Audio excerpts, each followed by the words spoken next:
पाकिस्तान अपने इतिहास के सबसे खराब आर्थिक संकट से जूझ रहा है। अर्थव्यवस्था बुरी तरह से चरमराई हुई है। खाने पीने की चीज़ों के लिए लोगों को भारी कीमत चुकानी पड़ रही है।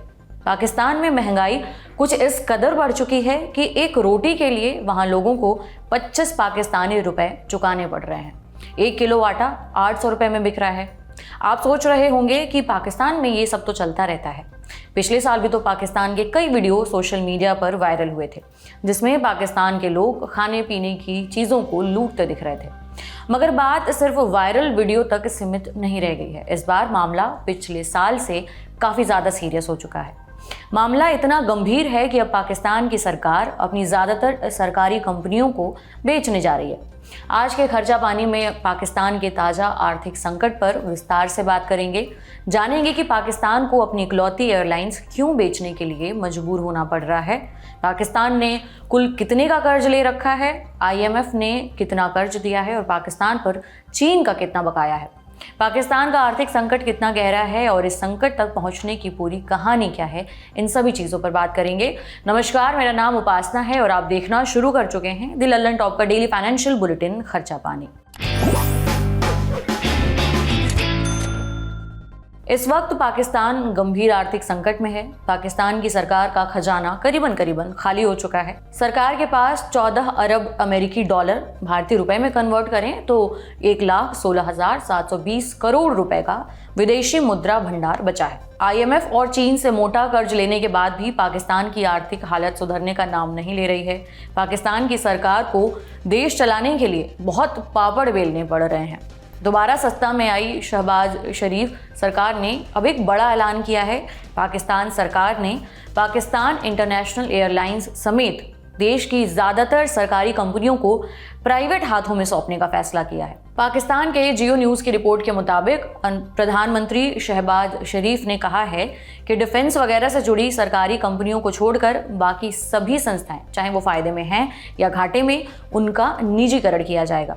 पाकिस्तान के एक्सप्रेस ट्रिब्यून अखबार ने बताया कि बैठक के दौरान निजीकरण कार्यक्रम 2024-2029 का रोड मैप भी पेश किया गया। डॉन अखबार की रिपोर्ट के मुताबिक पहले पाकिस्तान सरकार सिर्फ घाटे वाली सरकारी कंपनियों का निजीकरण करने की प्लानिंग में थी, लेकिन अब फैसला किया गया है कि सभी तरह की सरकारी कंपनियों को बेच दिया जाएगा। यहाँ तक कि बिजली वितरण से जुड़ी कंपनियों को भी बेचा जाएगा। शरीफ सरकार का कहना है कि सरकारी कंपनियों को निजी हाथों में बेचने से टैक्स देने वाली जनता का पैसा बचेगा। इस पैसे से सरकार लोगों को उनकी ज़रूरत की चीज़ें, सुविधाएं मुहैया कराएगी। सबसे पहले बात कर लेते हैं पाकिस्तान में मौजूदा हालातों के बारे में। बिजनेस टुडे की एक रिपोर्ट के मुताबिक पाकिस्तान पर इस समय 124 अरब डॉलर रुपए में कन्वर्ट करने के बाद ये रकम आती है 10,38,000 करोड़ रुपए का विदेशी कर्ज है, जो उसकी GDP का 42% है। पाकिस्तान ने चीन से भारी मात्रा में कर्जा ले रखा है। 29 अप्रैल 2024 तक पाकिस्तान पर चीन का कुल विदेशी कर्ज करीबन 2,21,738 करोड़ रुपए था। ये चीन के कर्जदारों की सूची में टॉप 20 देशों में शामिल है। आज से करीबन 8 साल पहले यानी साल 2016 में पाकिस्तान का चीन पर महज 63,000 करोड़ रुपए का कर्जा था। अंतर्राष्ट्रीय मुद्रा कोष, जिसे IMF भी कहते हैं, उसका अनुमान है कि चीन का कर्जा पाकिस्तान के कुल विदेशी कर्ज का 23% है, जबकि अंतर्राष्ट्रीय सामाजिक अनुसंधान संस्थान ट्राई कॉन्टिनेंटल ये आंकड़ा लगभग 30% बताता है। इससे पता चलता है कि पाकिस्तान किस तरह से चीन के कर्ज के चंगुल में फंसा हुआ है। इसके अलावा पाकिस्तान ने इंटरनेशनल मॉनेटरी फंड यानी कि IMF से भी मोटा कर्जा ले रखा है। पाकिस्तान ने IMF से करीबन 25,000 करोड़ रुपए के उधार लिए हैं। आर्थिक तंगी से जूझ रहे पाकिस्तान को IMF ने अपने बेल आउट पैकेज की करीबन 9,000 करोड़ रुपए की तीसरी किश्त हाल ही में जारी की थी। पाकिस्तान के वित्त मंत्रालय और IMF ने इसकी पुष्टि की थी। पिछले साल हुए समझौते के तहत IMF ने पाकिस्तान को 3 अरब डॉलर की आर्थिक सहायता देने का ऐलान किया था। भारतीय रुपए में ये रकम करीबन 25,000 करोड़ रुपए बनती है।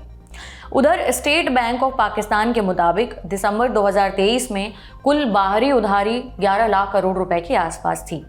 अगर पाकिस्तान के प्रमुख अखबार डॉन की खबर माने तो साल 2023 में पाकिस्तान सरकार पर कुल उधारी 271.2 अरब डॉलर की थी।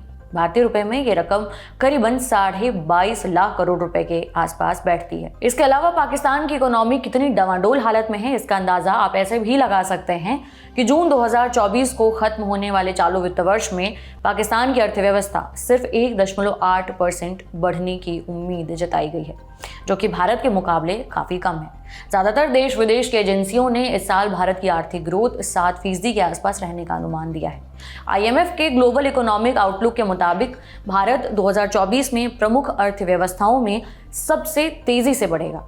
IMF ने भी अपने नवीनतम आउटलुक में 2024 के लिए भारत की आर्थिक तरक्की के अनुमान को 5.5% से बढ़ाकर 6.8% कर दिया है। पाकिस्तान का शेयर बाजार पिछले कुछ सालों में नाम मात्र के लिए बढ़ा है। इतना ही नहीं, पाकिस्तान में महंगाई दर 38% पर पहुंच चुकी है। यह आंकड़ा पूरे दक्षिण एशिया में सबसे ज्यादा है। पाकिस्तान में खाने पीने की चीजों की महंगाई 48% पर आ चुकी है। कराची में 1 किलो आटे का भाव 800 पाकिस्तानी रुपए है, वहीं एक रोटी के लिए 25 पाकिस्तानी रुपए खर्च करने पड़ रहे हैं। पाकिस्तान की करेंसी का भी बुरा हाल है। मगर सवाल यह है कि पाकिस्तान इस आर्थिक संकट में फंसा कैसे, या फिर इस हालत में पहुंचा कैसे। दरअसल जानकारों का कहना है कि पाकिस्तान की बर्बादी के पीछे एक नहीं कई कारण हैं। दरअसल रूस और यूक्रेन की लड़ाई के बाद वैश्विक खाद्य और ईंधन की कीमतें बढ़ने से पाकिस्तान के विदेशी मुद्रा भंडार में भारी गिरावट आई है। इसी तरह के भुगतान संतुलन संकट ने 2022-23 में श्रीलंका को भी बर्बाद कर दिया था। स्टेट बैंक ऑफ पाकिस्तान के अनुसार पाकिस्तान का विदेशी मुद्रा भंडार अगस्त 2021 में 1,67,000 करोड़ रुपए के आसपास था, लेकिन फरवरी 2023 में ये 25,000 करोड़ रुपए से भी नीचे पहुंच गया।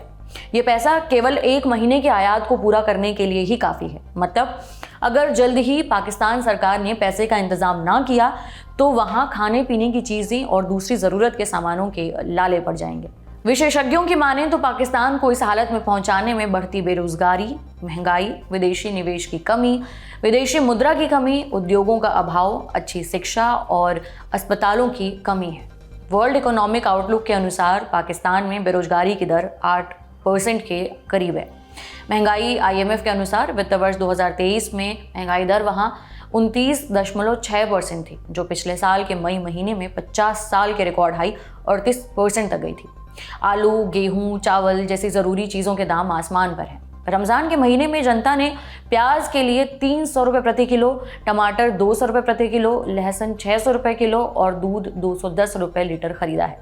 इन सब कारणों के अलावा पाकिस्तान में वहाँ की राजनीतिक अस्थिरता भी मुल्क की बर्बादी का बहुत बड़ा कारण रही है।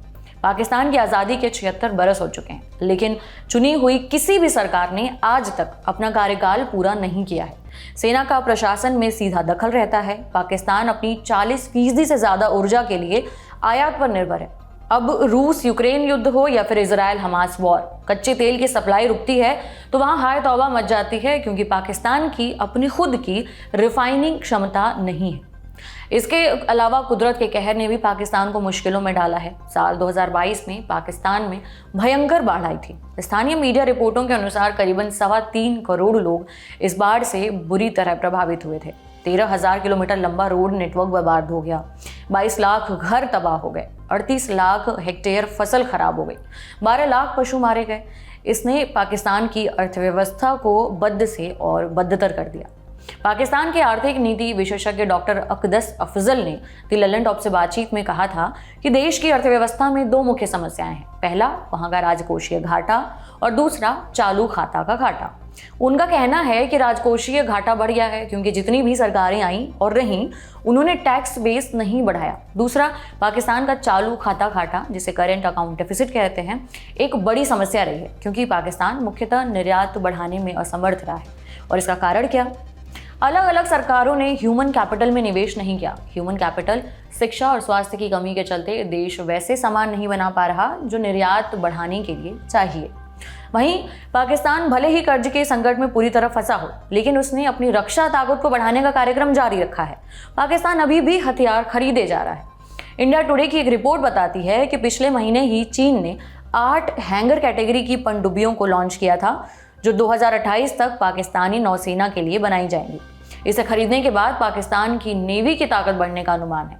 Stockholm International Peace Research Institute की ताज़ा रिपोर्ट के अनुसार सैन्य साझेदारी को रेखांकित करते हुए 2019 और 2023 के बीच पाकिस्तान के हथियारों के आयात में चीन का हिस्सा 82% था।